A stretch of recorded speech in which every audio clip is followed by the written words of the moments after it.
हमारे मन में नित्य प्रति कुछ न कुछ इच्छा प्रकट होते रहती है। मन में पनपने वाली ये इच्छा या वांछा हमें असहज बनाती है। जब भी मन में कोई इच्छा प्रकट होती है, हम उसे पूर्ण करने के लिए आतुर हो उठते हैं, और जब तक उसकी पूर्ति नहीं होती, हमारी आतुरता बढ़ते जाती है, और पूर्ण हो जाने के बाद हमारे मन में दूसरी इच्छा स्थान बना लेती है। हम उसे पूरी करने का प्रयास करते हैं, जब तक पूर्ण न हो परेशान होते हैं, और पूर्ण होते ही फिर तीसरी इच्छा अपना स्थान बना लेती है। ये हमारे मन में पलने वाली इच्छाओं की परिणति है, और जिसके हृदय में जितनी प्रबल इच्छा आकांक्षा है, वो उतना अधिक परेशान है, और जिसके मन में जितनी वांछा की कमी है, वो उतना निश्चिंत। धर्म की साधना अध्यात्म की साधना है, जो कहती है कि अपने अंदर की आकांक्षाओं को मंद करो, और यथार्थ देखा जाए तो आकांक्षाओं से ऊपर उठो, क्योंकि जब तक आकांक्षा है तब तक बंध है, और जब तक बंध है तब तक द्वंद्व है। आकांक्षा के मुक्त होने पर ही आनंद है। आज बात सम्यक दर्शन के दूसरे अंग की है। पहले हम आचार्य कुंद कुंद के शब्दों को देखें, फिर आगे की बात करें। जोदुन करे दिकंखम चेदा, जोदुन करे दिकंखम कम्म फलेषु सब धम्मेषु, सो निकंखो चेदा सम्मादिठी मुने अब्बो। जो चेतना, जो चेतन आत्मा कर्म फलेषु, कर्म के फलों में कोई कांक्षा नहीं रखता, और सब धम्मेषु, जगत के समस्त धर्मों में जिसकी कोई कांक्षा नहीं है, वही निष्कांक्षित अंग का धनी सम्यक दृष्टि जानना चाहिए। निष्कांक्षा शब्द ही अपने आप में अपना अर्थ को प्रकट कर रहा है। जिसके मन की कांक्षाएं निकल गई वो निष्कांक्षित, जिसके मन में कोई चाह नहीं वो निष्कांक्षित। अब आप सब लोग बड़ी दुविधा में फंस गए होंगे कि महाराज हमारे हृदय में तो चाह की बाढ़ है, फिर तो हमारा सम्यक दृष्टियों में कोई स्थान ही नहीं होगा, है ना। हमारे अंदर सम्यक दृष्टियों में कोई स्थान ही नहीं होगा। अगर इस दृष्टि से देखें तो जब तक हमारे अंदर कांक्षा है तब तक हम संसारी हैं, हमें सम्यक तो नहीं है। लेकिन ये अलग अलग भूमिका की दृष्टि से बात कही गई। जो परम योगी होते हैं वो पूर्णतः निष्कांक्ष होते हैं, पर कदाचित तुम पूरी तरह निष्कांक्ष न हो पाओ तो दो बातें कही, कर्म फलेषु और सब धम्मेषु। कर्म फलों की वांछा मत करो। पहले चरण में तो ऐसा कर सकते हो। पूरी तरह सर्व धर्म में तुम वांकांक्षा रहित हो सको, वो तो तब होगा जब तुम अपने में डूब जाओगे। लेकिन जब व्यवहार में आओगे तो तुम्हारे मन में आकांक्षाएं उत्पन्न होती है और वो तुम्हें परेशान करती है। आज की चार बातें हैं। आकांक्षा, अनाकांक्षा, भोगाकांक्षा और दुराकांक्षा। एक और आकांक्षा, एक और अनाकांक्षा है, और बीच में भोगाकांक्षा और दुराकांक्षा है। तुम्हारे मन में आकांक्षाएं हो रहेगा। सम्यक दृष्टि के अंदर भूमिका अनुरूप आकांक्षा होती है। अभी मैं आपको जो सुना रहा हूं, प्रवचन कर रहा हूं, कांक्षा मुक्त होकर नहीं आया।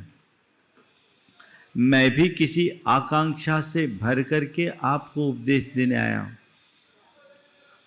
मेरे मन में क्या आकांक्षा है? एक ही आकांक्षा, आप सबका अज्ञान दूर हो जाए, आपके हृदय में धर्म की ज्योत जल जाए, सबके जीवन का कल्याण हो जाए। ये मेरी आकांक्षा है। इस आकांक्षा से प्रेरित होकर ही मैं रोज आपको उपदेश सुनाता हूं। और मैं ही क्या, आचार्य कुंदकुंद ने जो समय साल लिखा और ये गाथा लिखी, क्यों कर लिखी? भव्य जन बोह नट्ठम, भव्य जीवों को बोधि की प्राप्ति हो जाए, भव्य जीवों को ज्ञान हो जाए, इस भाव से उन्होंने ये ग्रंथ सजा, है ना? तो आकांक्षा तो उनके अंदर भी थी। तय है, जब तक प्रवृत्ति है तब तक आकांक्षा है। आकांक्षा से मुक्त कोई प्रवृत्ति नहीं होती। प्रवृत्ति इच्छा पूर्वक होती है, और इच्छा पूर्वक होने वाली प्रवृत्ति ही आकांक्षा है। वो हमारे तुम्हारे सबके जीवन में होगी। योगी जन भी जब प्रवृत्ति में जीते, आकांक्षा में जीते। मैं कहूं तुम कोई आकांक्षा नहीं रखो, तो आप कहोगे महाराज कैसे काम चलेगा? हम तो आपके पास आए हैं आकांक्षा से भरकर कि महाराज जी के पास जाएंगे, आज उपदेश सुनेंगे। महाराज अभी तक तो घर में टीवी के सामने सुनते थे, आज प्रत्यक्ष आपको सुनने का अवसर मिलेगा। बड़े दिन से ललक थी कि कब महाराज जी के चरणों में जाएं और उनका प्रत्यक्ष उपदेश सुने। इसी आकांक्षा से भरकर आए ना। अब महाराज आप तो हमारी हवा निकाल रहे हो, ये आकांक्षा ही नहीं रखो। नहीं, ये कहीं नहीं कहा जा रहा है कि तुम अपने मन में कोई आकांक्षा मत रखो, पर कह रहे हैं ठीक है, आकांक्षा हो, सामान्य आकांक्षा हो, शुभाकांक्षा हो, भोगाकांक्षा न हो, दुराकांक्षा न हो। अनाकांक्षा में पहुंचना जब होगा तब होगा। अभी तुम्हारी भूमिका नहीं है। पर भोगाकांक्षा, इससे बाहर हो, बचो। जोद न करे दुकंखम, कम फलेषु तह सव्व धम्मेषु। तो सर्वधर्म को छोड़ो, कर्म फल में। क्या आकांक्षा? मेरे जीवन में खूब ठाट बात बना रहे, मेरे जीवन में सुख संपन्नता बनी रहे, मेरे जीवन में भोगों की साधनों की कोई कमी न रहे, मेरे जीवन में पुण्य वैभव बरसता रहे। ये आकांक्षा है ना। महाराज आशीर्वाद दो, ऐसा ही पुण्य बना रहे। हाँ, आता है, हकीकत है। ध्यान रखो, भोगाकांक्षा कतई अच्छी नहीं। आकांक्षा है, शुभाकांक्षा अच्छी है। भोगाकांक्षा अशुभ आकांक्षा है। हे प्रभु मेरी बुद्धि निर्मल बनी रहे, हे प्रभु मेरी मति ठीक बनी रहे, हे प्रभु मेरी धर्म रुचि बनी रहे, हे प्रभु मेरी कर्तव्य निष्ठा बनी रहे, हे प्रभु जीवन में चाहे जैसी स्थितियां हो मेरे अंदर की स्थिरता बनी रहे। ये आकांक्षा है कि नहीं है? है ना। पर ये कौन सी आकांक्षा है? शुभाकांक्षा है। ये कौन सी आकांक्षा है? शुभाकांक्षा। इस आकांक्षा में कठिनाई नहीं। ये आकांक्षा हमारे लिए वैसे बेचैन नहीं बनाती, लेकिन मुझे खूब भोगोपभोग के साधन मिले, मुझे खूब धन पैसे की बौछार लग जाए, मैं दुनिया का शहंशाह बन जाऊं, सारे लोग मेरे चरणों में न्यौछावर हो जाए। ये कौन सी आकांक्षा है? भोगाकांक्षा। महाराज जी घर गृहस्थी में रहते हैं तो ये सब तो सोचना ही पड़ता है। आप कहते हैं ये सब बिल्कुल मत सोचो, तो महाराज कहाँ प्रैक्टिकल है? ये सब तो सोचना ही पड़ता है।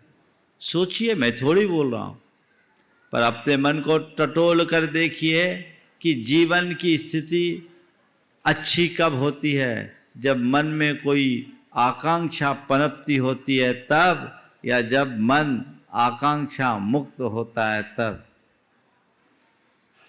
तो क्या चाहिए? आनंद, सहज तृप्ति। तो अपने आप को आकांक्षा से मुक्त रखने का अभ्यास करें। आकांक्षा मुक्त जीवन जीने के अभ्यासी बने। महाराज जी वो नहीं हो पा रहा है तो कोई बात नहीं। भोगाकांक्षा की एक सीमा हो। देखो तुम्हारे मन की भोगाकांक्षा कैसी है, सीमित या अंतहीन? कैसी है? चलिए, आपको अपने जीवन के लिए क्या क्या चाहिए? चलो, जीवन के गुजारा के लिए धन पैसा चाहिए, चाहिए रखो, पर कितना? कितना? हाँ, कितने का कोई ठिकाना, कोई माप, कोई सीमा? सारे संसार का वैभव भी तुम्हारे पास आ जाए तो शायद तृप्ति ना हो। जिसके मन की आकांक्षाएं अंतहीन है वो पूरे जीवन दुखी रहता है। धन की जरूरत है, धन का अर्जन करो, पर कितना? जितने में तुम्हारा काम चल जाए उतना, जितना जरूरी है उतना। हाँ, अरे दान देने के लिए भी कितना? बोलो। कोई सोचे कि मैं अरबपति बन करके मंदिर बनाऊं, तो भैया ऐसे ख्वाब देखने से तो मंदिर नहीं बनता। तुम्हारे पास जितना उतने में काम कर लो, अरबपतियों से भी ज्यादा लाभ तुम्हारे जीवन को मिलेगा। जो है उसको देखो, जितना जरूरी उसे देखो, बाकी ये सब अंतहीन दौड़ है जिसका कोई गंतव्य नहीं, जिसकी कोई मंजिल नहीं। देखना है भोगाकांक्षा कितनी। भोजन करना है, ये भी जरूरी है। और महाराज बिना इच्छा के भोजन करने से तो पचेगा भी नहीं। रखो, भोजन करना है करो, पर कितना, कैसा, ये भी तो देखो।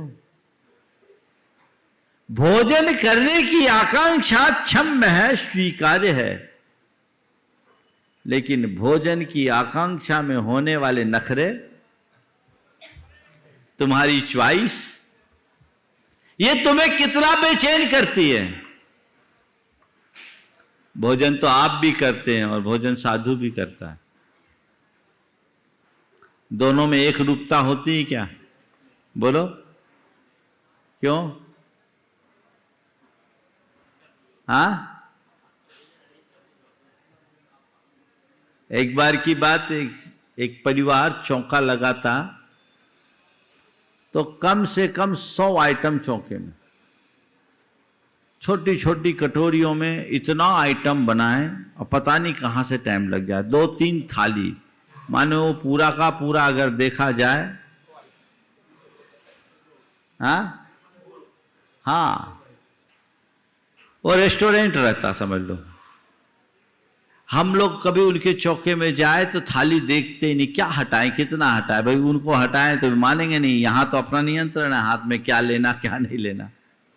एक दिन उनके पतिदेव आए, उन्होंने कहा महाराज जी 28 वर्ष हो गए शादी के, पर आज तक इसने ऐसा नहीं बनाया। 28 साल हो गए पर आज तक ऐसा बना के नहीं खिलाया। मालूम धर्मपत्नी ने क्या कहा? कल से पड़गाहन में आ जाओ, आपके लिए भी मिल जाएगा।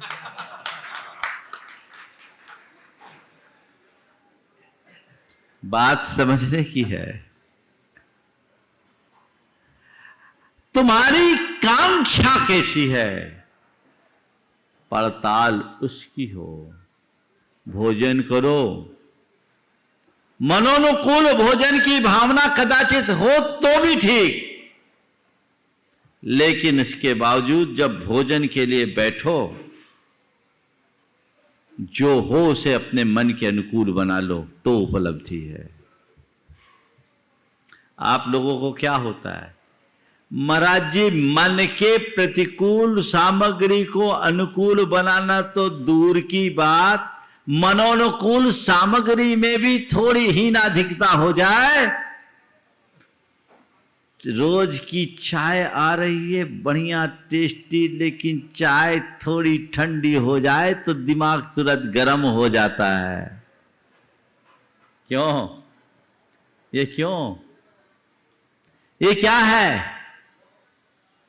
ये दुर्बलता है ना। ये केवल उदाहरण है। पांचों इंद्रियों के विषयों की तरफ देखिए। एक आम व्यक्ति भोगों से मुक्त नहीं होता, लेकिन भोगों की प्रबल आकांक्षा से तो मुक्त हो सकता है। मैं उनके प्रति थोड़ी उदासीनता का भाव तो लाऊं। कर्म फल जन्य संयोगों को पर और नश्वर मानकर, उन्हें दुख का अभिवर्धक और पाप का बीज मानकर उनसे विरत होने का भाव तो रखूं।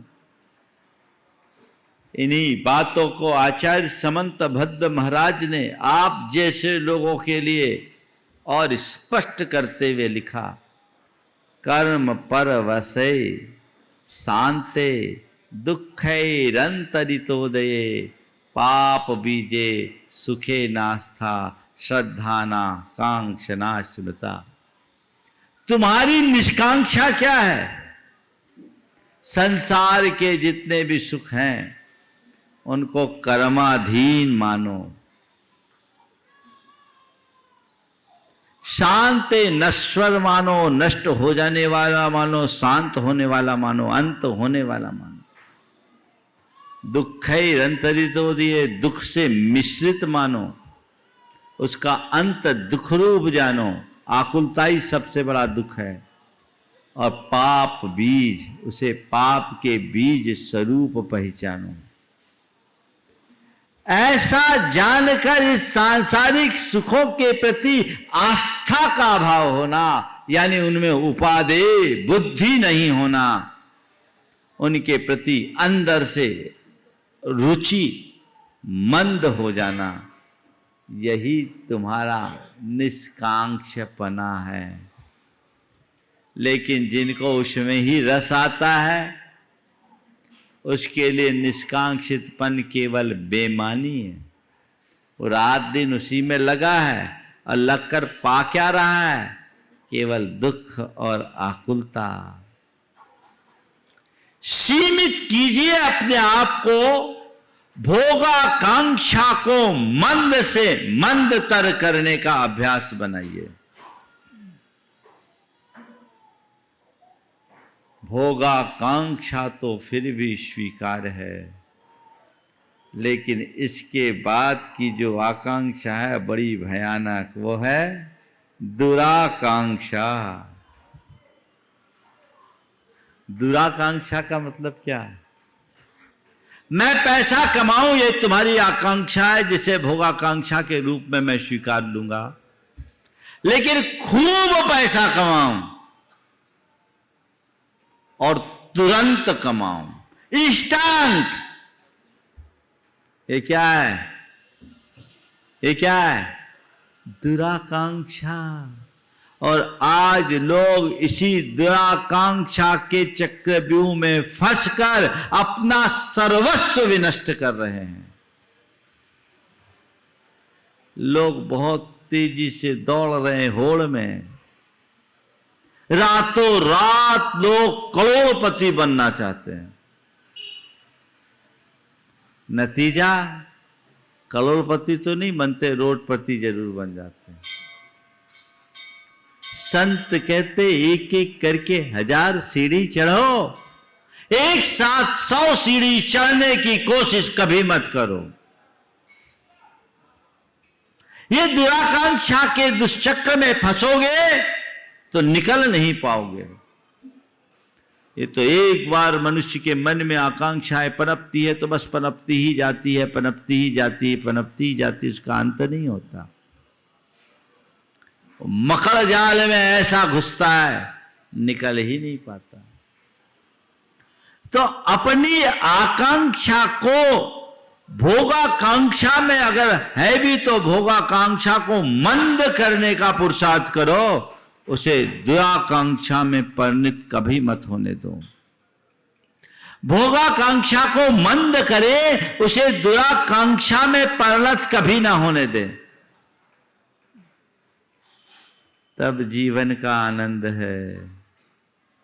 देखते जाइए क्या होता है, कैसे भोगाकांक्षा दुराकांक्षा में बदल जाती है ना। देखो कैसे होता है।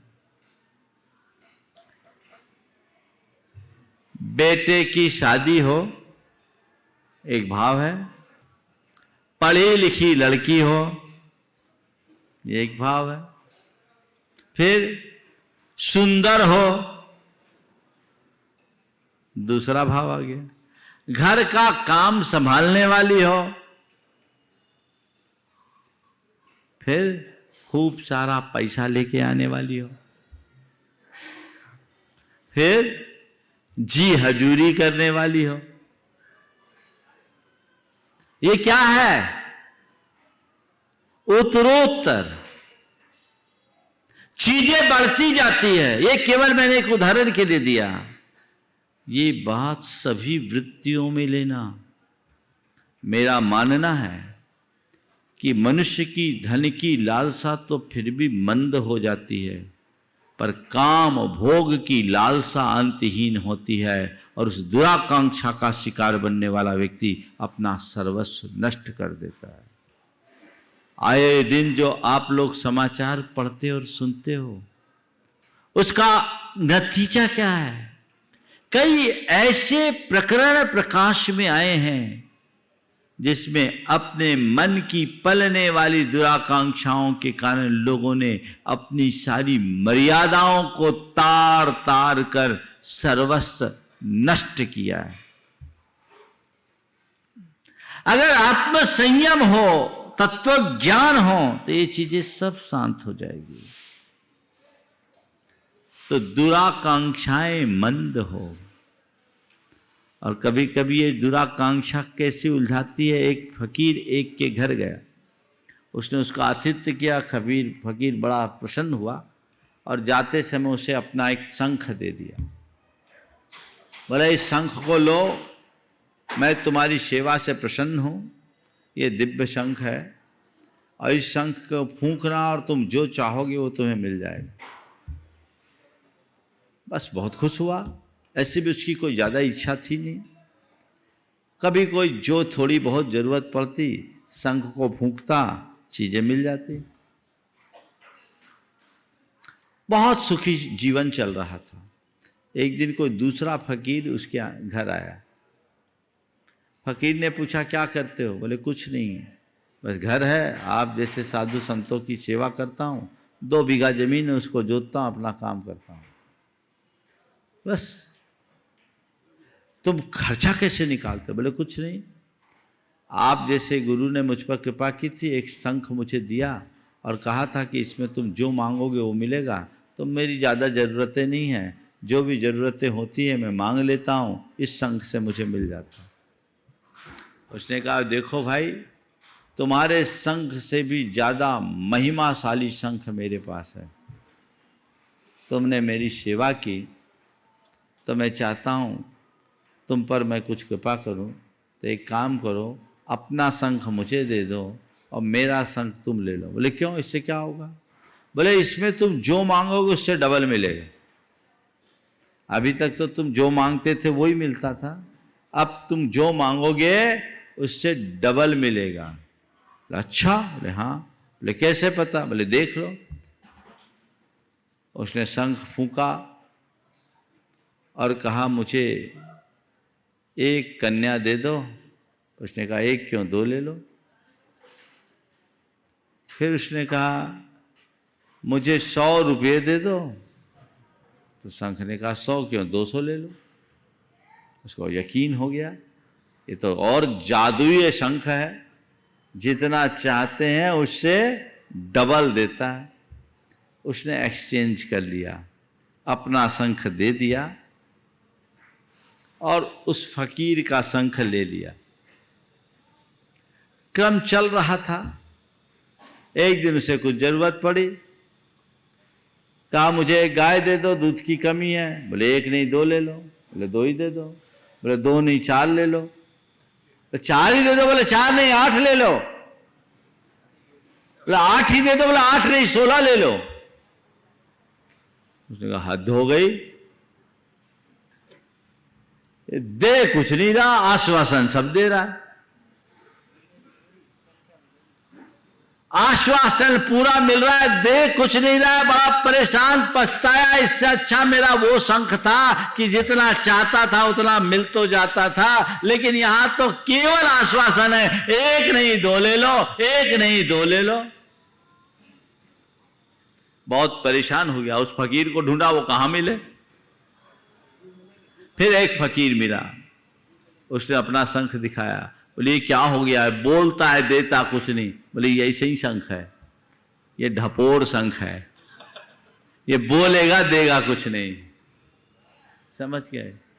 तो तुम सबके पास वही ढपोर शंख है जिसे तुम फूंकते आ रहे हो। तुम्हारे अंदर की आकांक्षा, तुम्हारे मन की वासना, वो ढपोर शंख है जो केवल आश्वासन देता है, देता कुछ भी नहीं है। तुम्हारी भोगाकांक्षाओं को उत्तरोत्तर बढ़ाता है, शांत नहीं कर पाता। उसे शांत करने के लिए सचेष्ट होइए, उसे किसी भी स्थिति में बढ़ने मत दीजिए। तो भोगाकांक्षा को मंद करें और दुराकांक्षा से बचें। दुराकांक्षा महा दुखदाई है।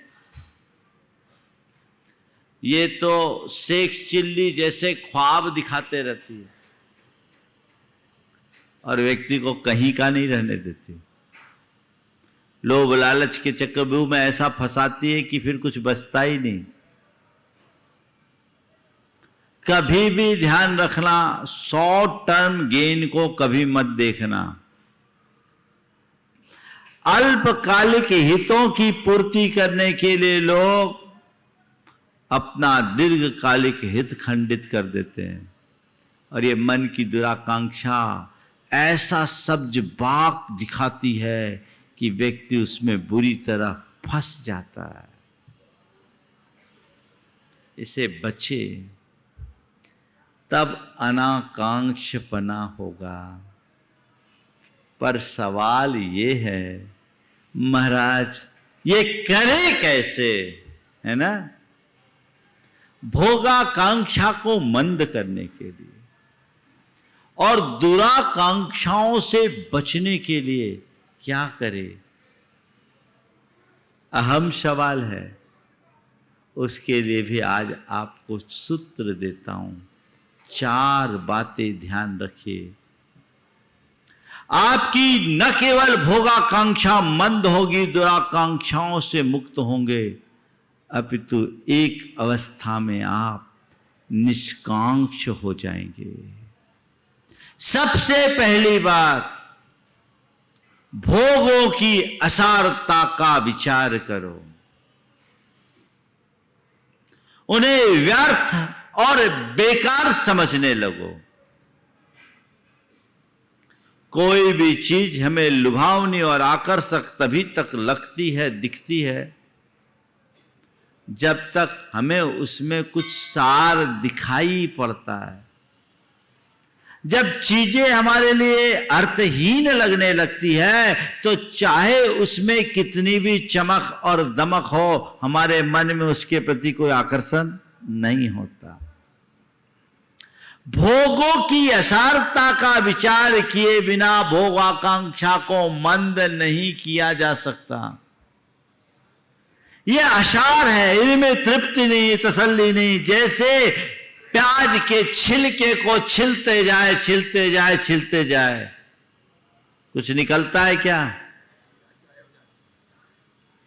मैंने अपने जीवन में भोगों को भोगा भोगा भोगा, लेकिन क्या हुआ? भोगों को इतना भोगा कि खुद को ही भोग बना डाला। यह असार है, यही इसकी असारता का प्रमाण है। यह हमारे अंदर की तृष्णा को बढ़ाने वाली है। दूसरी बात, असार है, तृष्णा भी वर्धक है। पूर्ति के प्रयत्नों से आकांक्षाएं मिटती नहीं, अपितु और अधिक बढ़ती है। अनुभव है, अपने अतीत की इच्छाओं की पड़ताल करके देखो। हमने एक को पूरा किया, उसके स्थान पर 10 आ गई। एक को पूरा किया और दूसरा स्थान 10 आ गई। जॉर्ज बर्नार्ड शॉ की ये पंक्तियां बड़ी सार्थक है। टॉल्स्टॉय की पंक्तियां।